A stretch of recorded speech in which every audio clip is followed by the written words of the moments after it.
We'll focus on specifically 3 books by well-known artificial intelligence prognosticators. First, we have and he was here last year, the futurist Ray Kurzweil. His latest book is The Singularity is Near, When We Merge with AI. He predicts that a neural net with sufficient processing power will exceed all capabilities by 2029. That's 5 years from now.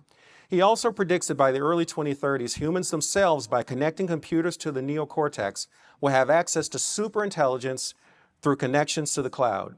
As we gain mastery over biology itself, we will defeat aging through AI-controlled nanobots that will be able to conduct cellular-level maintenance and repair of our bodies. In the second book, Deep Utopia, Life and Meaning in a Solved World, S-O-L-V-E-D. Philosopher and former Oxford University researcher Nick Bostrom envisions a world in the not-so-distant future, presuming things go well, where we will be replaced by AI and will need to find other things to do to find some purpose or meaning. Thus, utopia itself becomes a problem because after we've solved all the other world's problems, the question becomes, what are humans to do when they no longer find purpose and meaning in work and serving others once machines are providing all those functions? In the third book, Kai-Fu Lee, former president of Google China and a senior executive at Microsoft, SGI, and Apple, along with science fiction author of Chen Cho-fan, offer a look 20 years from 2021 when they wrote the book in AI 2041, 10 Visions of Our Future. They provide an optimistic view of the potential of AI to sweep the world and create immense change in what would revolutionize employment and quality of life for millions of people. They see AI as taking over routine tasks, liberating humans to do more stimulating or challenging jobs. Humans will work symbiotically with AI, while we humans contribute creativity, critical thinking, and passion. Human productivity, in their view, will simply be amplified by AI, relative to what Bostrom and Kurzweil believe. They say we've moved into sort of this new age from AI 1.0 to 2.0. And they see it as a culmination of decades of research and development, finally coming to fruition in an amazing, exciting, and for many, scary. It's scary. Now, to be fair to Kurzweil and Bostrom, they do acknowledge that there will be scientific, ethical, social, and political challenges with AI. But I think Lee and Cho-fan better address these. Just a couple weeks ago, how many of you guys read Wall Street Journal, Andy Kessler? Love his articles, read them every week. So he noted in that recent article a couple weeks ago that AI will always need humans because it is ultimately human activity that drives AI. He maintains that it's unrealistic to expect the AI transformation will be some sort of straight line up, along the lines of, say, of Moore's Law. So what should be clear is that, history tells us when humans are involved, reality rarely sort of lives up to the hype. So let's now see what our panel thinks. So we first have Bob Marks. Thanks, Bob, for coming on up. Bob Marks is a distinguished professor at Baylor University and is a director of Discovery's Walter Bradley Center for Natural and Artificial Intelligence. He has published hundreds of peer-reviewed papers in the areas of algorithms and AI. And he actually says some of them are good, right? Some of them, right, Bob? He's the author of Non-Computable You, What You Do Artificial Intelligence Never Will. More recently, with Angus Minogue and Brian Krause, he co-edited the book Mining the Brain that presents new evidence that the human mind is more than just the human brain.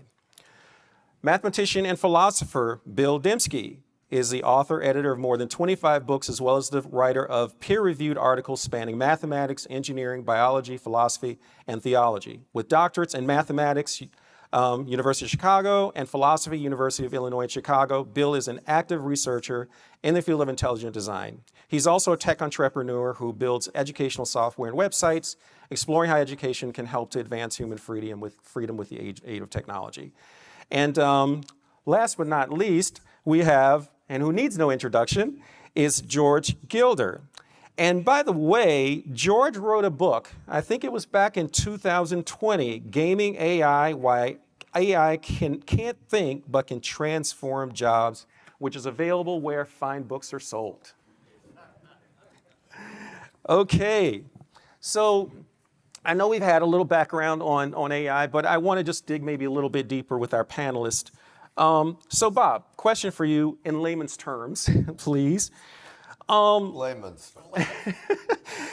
How long has AI been around, and why are these new innovations in GPT or generative pre-trained transformers, why is that so important to AI? The term AI was actually coined at a 1956 conference in Dartmouth.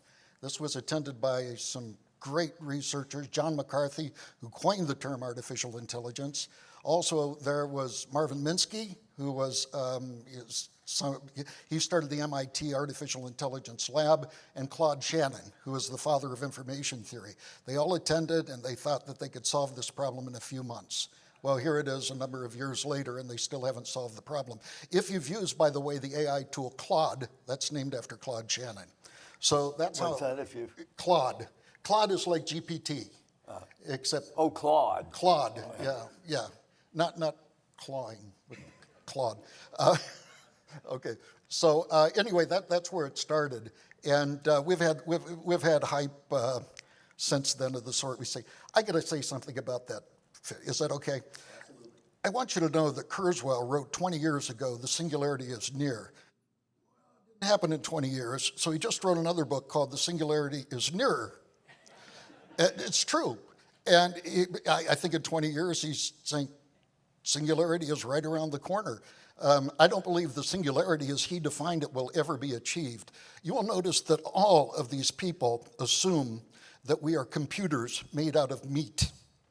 And this assumption is something I certainly disagree with it. We have a spiritual side, we have an emotional side, we have aspects that are non-algorithmic, things that cannot be encoded, and I hope we could get a chance to get into that. But please recognize the underlying assumption of a lot of these things, which is we are a computer made out of meat. I don't believe we are. And we'll definitely get into that, Bob.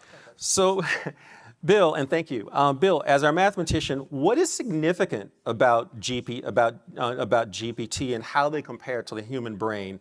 Can you just explain what is artificial general intelligence, AGI, and why Lee notes that you don't even need AGI to make colossal impacts on the global economy? Right. Well, I mean, AGI, that is, you know, the computer can do everything we can do and better. I mean, so that's the aspiration that, you know, it's going to put it all together. Now, I think what artificial intelligence without the G, you know, it's doing amazing things. It's solving problems. I'm a pure mathematician, so I'm not a computer scientist. You know, I think the last thing I've coded was in Lisp and Fortran, so that's, if anybody knows, that's a long time ago. But, you know, it's, I think with the large language models, that's the most impressive stuff I've seen, and yet it has some real deficiencies. I think this came up in the last conversation, you know, where it was interesting, it was put in terms of that these systems can't reason, and that's because there's a breakdown in cause and effect. It's really not cause and effect, it's a question. Reasoning is fundamentally about antecedents and consequences. It's the logic that takes you there. Now, you can have causality, and reason can take that, but I mean, just to make the distinction clear, it's a point that C.S. Lewis made actually years ago. Grandfather is sick because he ate some lobster with salmonella. Now that's a cause and effect relationship. But grandfather is sick because he's still up in his room and he's an inveterate riser and he would, you know, if he wasn't sick, he'd be here. Now that's an antecedent consequent. That's reason. And what was tripping up this large language model was not cause and effect. It was this irrelevant information about 5 Kiwis being short and then the system just going haywire on it. So I think we need to be careful about what's actually amiss in these systems, and I think that's the problem. It can't really reason. It's just doing this sort of find the next token that's most likely, do a sampler. I liked what Lloyd Watts said about just really breaking it down. But that's the sort of limitation it deals with. And by putting in enough information, by, you know, having enough deep learning, it's producing some really impressive results. I mean, you know, I would say, you know, Can it do math? I'm sorry? Can it do math? Not well, not well. And I've also asked it, I thought, maybe it can solve some open mathematical problem like the Goldbach conjecture or a Riemann hypothesis. So I'd asked it to prove that for me, and it's bowed out on that. So, but anyway, so it's got these limitations, but still, it's incredibly impressive. I mean, there were these Winograd schemas when I'd been following this for years and years. Where it's getting the antecedent right. So the police stopped the protesters from protesting because they threatened violence, because they needed to keep the peace. The grammar is parallel, but the they is depending entirely on the semantics, and it's solving these Winograd schemas. And I've thrown it not just with one antecedent, but with 2, 3, and 4, and it's getting it. So it's doing some really amazing stuff.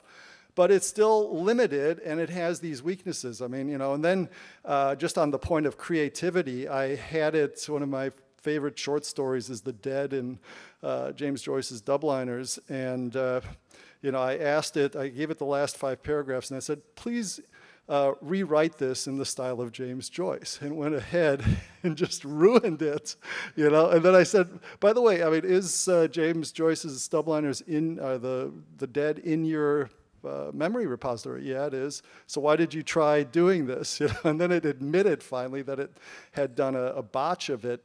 But it's, you can just fool the system. And often I find it's like you can it's like an attorney leading the witness, and you can just get it into this sort of morass where it just confuses itself.